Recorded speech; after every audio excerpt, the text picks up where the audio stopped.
क्या लग रहा है आपको? नाथद्वारा से सीपी जोशी जीतेंगे। क्यों? क्योंकि उन्होंने बहुत विकास करवाया। जैसे बागेरी का नाका बनवाया, 4 लेन बनवाया और हर घर में 24 घंटे की पानी की पाइपलाइन की व्यवस्था करी उन्होंने। और इतना बजट लाए कि नाथद्वारा के लिए इतना बजट कोई सी भी सरकार आ जाए, कोई भी एमएलए बन जाए, नहीं ला सकता। अच्छा। और उनके कार्यकाल में जो काम हुए वो बीजेपी के कार्यकाल में कितने भी एमएलए रहे, किसी ने नहीं करवाया। बीजेपी के एमएलए कल्याण सिंह जी रहे 10 साल, पर उनके कार्यकाल में भी नहीं हुआ। उनके बेटे का भी अभी काफी चला था, योगेंद्र सिंह जी का। हाँ, तो उनको पार्टी को टिकट मिले, ऐसा कुछ उनको था। पार्टी को टिकट देना चाहिए था। लोकल आदमी को टिकट देना चाहिए था।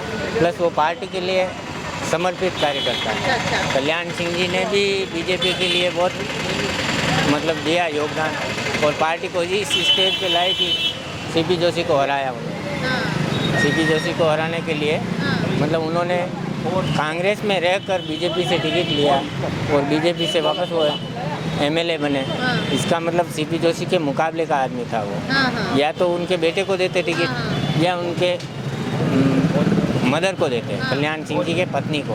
अच्छा। अगर उनको टिकट मिलता तो ये मुकाबले समीकरण कुछ और समीकरण चेंज हो जाते हैं। अच्छा, तो अभी जो समीकरण बैठे हैं, अभी इस वक्त की अगर बात करें, हाँ। टिकट वितरण तो हो चुके हैं, प्रचार भी हाँ, शुरू हो गए। हाँ। विश्वराज सिंह मेवाड़ अभी भाजपा का चेहरा बने हैं, उनके बारे में जनता क्या सोच रही है? देखो, उनके बारे में वो भी हमारे मेवाड़ के महाराजा के सुपुत्र हैं। फिर भी उनका एक इतिहास रहा है कि एक बार बीजेपी, एक बार कांग्रेस। उन्होंने भी पार्टी चेंज करी पहले। हाँ। उन्होंने पहले कांग्रेस से भी हारे थे वो। हाँ। उन्होंने टिकट लिया, फिर वापस अभी बीजेपी में आए हैं। तो मतलब इस प्रकार से क्या है कि बाहर के प्लस लोकल जनता ये चाहती है, जैसे गरीब आदमी को कोई काम पड़ गया आज, तो वो कहाँ मेवाड़ महाराजा के पास जाएगा। हाँ। मतलब मेरे कोई अच्छा, काम, वो दूरी कहीं ना कहीं बनी रहेगी। हाँ, वो आपको दूरी ऐसा तो लगता रहती है ना। जैसे उनका यहाँ कोई एक स्थायी निवास तो है नहीं। कोई भी काम हो गया, छोटा मोटा काम हो गया, किसी भी प्रकार का मामला है, तो उसके लिए अगर एमएलए से संपर्क करना है तो कहाँ जाके व्यक्ति संपर्क करेगा। तो पार्टी को उनको टिकट देने के पीछे सिर्फ यही है कि मेवाड़ के महाराजा इसलिए दिया, प्लस राजपूत वोटर साधने के लिए दिया। फिर भी राजपूत वोटर भी बहुत सारे बुद्धिमान हैं, पढ़े लिखे हैं व्यक्ति। राजपूत तो ये भी थे इधर, अगर मिलता हाँ, है टिकट। हाँ। तो कहने का मतलब अगर स्थानीय वाला फैक्टर जो है वो भारी पड़ सकता है। स्थानीय वाला फैक्टर भारी पड़ता है। अगर ये होते ना, कल्याण सिंह जी के परिवार का कोई भी आदमी टिकट लेता तो मुकाबला जबरदस्त मुकाबला होता, क्योंकि उनका भी पकड़ नाथद्वारा फील्ड में अच्छी है। एक बेटा बीजेपी में है, एक बेटा कांग्रेस में है। अच्छा। तो दोनों बेटे अलग अलग है, तो कहीं न कहीं उनको दोनों तरफ से वोट मिल जाते। बीजेपी के वोट भी वो ले लेते, कांग्रेस के भी ले लेते और जीत का चांस था। अब पार्टी ने न जाने क्या देख के एक दिया कुमारी के कहने पे मेवाड़ के सारे समीकरण चेंज कर दिए। मेवाड़ के सारी सीटों पे उन्होंने, चित्तौड़ का भी ऐसे ही किया, राजसमंद का भी ऐसे ही किया। राजसमंद में भी बागी खड़े हो। दिया कुमारी का इसके अंदर क्या रोल लगता है? दिया कुमारी मेन है, केंद्र में वो अभी सांसद है और वो यहीं से सांसद बनी। हमारे नाथद्वारा राजसमंद संसदीय सीट से वो जीती। तो उन लोगों को ऐसा लगा कि बस मेरे कहने पे टिकट दे दे। एक तरीके से तो ये तो वसुंधरा राजे को दरकिनार करने, विश्वराज सिंह जी उनको शहीद कराने वाली बात हो गई। मतलब वसुंधरा राजे को दरकिनार करने के लिए केंद्रीय नेतृत्व ने दिया कुमारी को आगे किया कि इनके सेहतों को अगर ज़्यादा जीत के आ गए तो हम हो सकता है इसको सीएम बना दें। उनके लिए सीएम का चेहरा भी तो चाहिए ना। लेकिन तो आपको नहीं लगता इससे उल्टा भाजपा को कहीं ना कहीं नुकसान हो इससे रहा है? पूरे मेवाड़ में बीजेपी को नुकसान हो रहा है और सिर्फ एक व्यक्ति विशेष के कहने पर टिकट देने से ये सारा नुकसान हो रहा है। बाकी जीत के चांस थे। हर राजसमंद जैसी सीट लोकल को अगर आपने, ठीक है, एक बार किरण महेश्वरी की लड़की है, सहानुभूति से वोट मिल गए, जीत गई, दोबारा लोकल को किसी को दे देते। ऐसे तो है नहीं कि वहाँ और नहीं है, बहुत दावेदार है।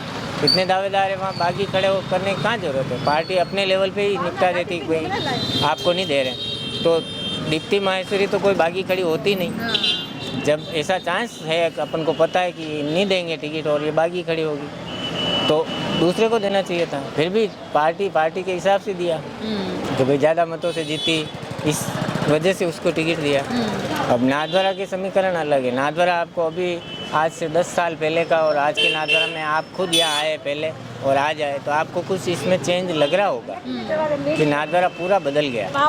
जैसे जिला चिकित्सालय बहुत अच्छी सुविधा है। आज नाथद्वारा और कांकरोली की दूरी मात्र 15 किलोमीटर 16 किलोमीटर की। उदयपुर चले जाओ आप तो यहाँ से फतेहपुरा से आप वहाँ जाओगे सेक्टर 14, उससे तो बहुत पास में है। तो राजसमंद के लिए भी फायदा है। ऐसा नहीं कि राजसमंद का चिकित्सालय यहाँ आ गया, ये लोगों की एक ग्रंथि है।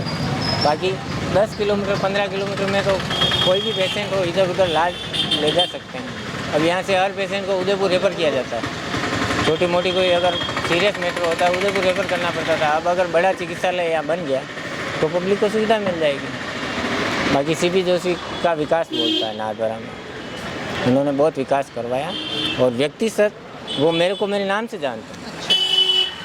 परिचय देने की जरूरत नहीं। मेरे सामने ज़्यादातर जनता पे पकड़ है उनकी। जनता पे मतलब आप अगर एक बार उनसे मिल गए ना, आपका नाम उन्होंने पूछ लिया तो आप दोबारा कभी भी 1000 लोगों में खड़े होंगे ना तो आपका नाम लेके आपको बोलेंगे आपका क्या काम है। ये बात बिल्कुल ये उनकी एक खासियत है। आप हजारों लोगों में खड़े हो, व्यक्तिगत एक एक आदमी को जानते हैं। हाँ, और काम भी करवाया। ऐसा बात नहीं है कि उन्होंने काम नहीं करवाया और लोगों के बहुत समस्याओं का समाधान किया उन्होंने। और आज जो नाथद्वारा उनके बेस पे से जो है सब कुछ ठीक है। राजपूत वोटर ज़्यादा हैं तो दूसरी कास्ट के भी वोट हैं, प्लस राजपूत सब तो बीजेपी के हैं ही नहीं। ऐसी बात तो है ही नहीं कोई सारे राजपूत बीजेपी के ही हैं। दोनों पार्टी में होते हैं, सभी जात के वोट दोनों पार्टी में होते हैं। सिर्फ बीजेपी के पास मुद्दा मात्र रह गया सनातन, इसके सिवा इनके पास कोई मुद्दा नहीं। इसके ऊपर क्या कहते हैं नाथद्वारा में, क्या इसके ऊपर क्या मतलब आप अभी क्या माहौल है सनातन वर्सेस कुछ? नहीं, इसको नहीं माना जाता है। वो धर्म की जगह है। धर्म इतने साल भी था, 70 साल तक जब कांग्रेस थी तब भी धर्म था। सनातन धर्म ऐसे थे नहीं पहले ख़त्म हो गया, आज भी सनातन है, पहले भी था। कांग्रेस ने क्या खतरे में क्यों लगने लगा है लोगों को? नहीं, लोगों को सिर्फ वोट बैंक इकट्ठा करने के लिए सनातन खतरे में, इसलिए वो उनकी कोशिश करते हैं कि भाई इस प्रकार से लोग भ्रमित हो जाएं। प्लस मुद्दे भी तो चाहिए ना। आपने कोई काम किया हो, सेंट्रल गवर्नमेंट ने अगर नाथद्वारा में कोई एक काम करके बताया हो कि ये काम हमारे सांसद महोदया ने अच्छा करवाया तो वो मुद्दा भी बनावे कि भाई ये काम करवाया, इसका मुद्दा हमारे पास। बजट लाना चाहिए था, सांसद थी, जीती थी, जनता ने अच्छे मतों से जिताया उनको, तो बहुत सारा काम करवा सकते हैं। आज नाथद्वारा की रेल लाइन का काम है जो कितने साल से पेंडिंग चल रहा है, अभी तक उसका लोग सपना ही देख रहे हैं। बड़ी लाइन अगर आ जाती है तो कितने गुजराती पर्यटक आते हैं, बाहर के लोग आते हैं, उनको भी तो सुविधा होती, प्लस किराया कम लगता। तो लोगों के हित का काम कोई नहीं करता, सिर्फ वोट लेके चले जाते हैं और वोट लेने के बाद में वापस जनता की सुध नहीं लगती। इसलिए लोग सब जानते हैं कि भाई कौन आदमी लोकल है, किसको वोट देना है। मतदाता यहाँ के सब साइलेंट है, सब बुद्धिजीवी वर्ग है। अच्छा, बोलते नहीं है लेकिन बोलते नहीं कर देंगे है, जो आपको करना है। मुंह पे कहेंगे कहाँ आप ही को देंगे। अच्छा, और उनकी मर्जी होगी उसी को वोट आप देंगे। समझदार हो गए वैसे। हाँ, पहले वाला जमाना चला गया, जब मुद्दों पे आप पहले वाला जमाना चला किसी गया। तरीके से आप उनको बरगला नहीं सकते। हाँ, पहले वाला ज़माना अलग था, जब लोग जब पढ़े लिखे थे ही नहीं, तो वो किसी भी आप कह दिया कि इसको देना, एक पौवा दे दिया इसमें वोट देना, वो दे देते थे। अब वो पौवा भी ले लेते हैं, पैसे भी ले लेते हैं और वोट उनकी करेंगे इच्छा पे मनमर्जी। देंगे। मतलब वो ज़माना नहीं है, जागरूकता हो गई है। जागरूक है। आप किसी भी व्यक्ति को किसी भी गांव में किसी भी जगह जाके पूछना, ठीक है बीजेपी की भी सरकारें रही है, ऐसी बात नहीं है। वसुंधरा जी ने भी अच्छा शासन किया, हम नहीं मानते हैं कि अच्छा शासन दिया उन्होंने। वसुंधरा राजे अगर अभी राजस्थान में होती तो ये मेवाड़ की सभी सीटें लगभग बीजेपी के पक्ष में आती। अब उन्होंने न जाने कैसे उनका चेंज कर दिया। बाकी उनके कहने पे अगर थोड़ा बहुत भी उनको साथ में लिया होता तो बीजेपी को कुछ सीटों का बेनिफिट होता है। आपका क्या कहना है सर?